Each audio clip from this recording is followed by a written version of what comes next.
หลายภาคส่วนได้นำเอากระตาของควรเข้าอวยพรคณะพักคณะอำนวยการโรงเรียนก่อสร้างนาย10เลข2เวียงไซ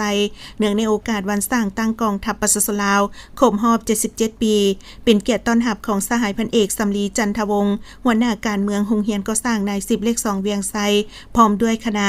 การเข้าอวยพรครั้งนี้มีบริษัทมิตรภาพ206สาธารณรัฐสังคมนิยมเวียดนามธนาคารการค้าต่างประเทศลาวมหาชนสาขาแขวงจับปะสักกองบัญชาการป้องกันความสงบแขวงจับปะสักวิทยาลัยสันติบาลประชาชนเลข2แขวงจับปะสักและค่ายคุมขังดัดสร้างบางเลียง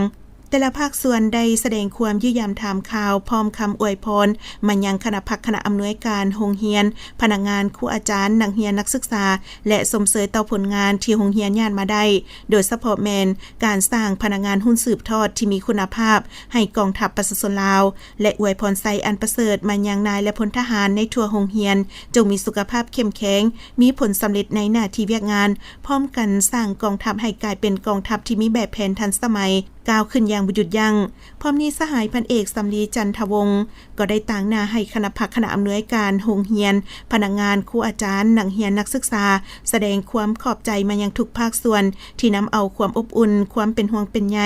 ความสามัคคีหักแพงใกล้ชิดติดแท้ผัวพันหัวมือช่วยเหลือซึ่งกันและกันมาโดยตลอดโอกาสนี้ก็ได้อวยพรให้บรรดาทานพร้อมคณะจงมีสุขภาพเข้มแข็งสืบต่อเหตุสำเร็จหน้าที่ที่ได้รับมอบหมาย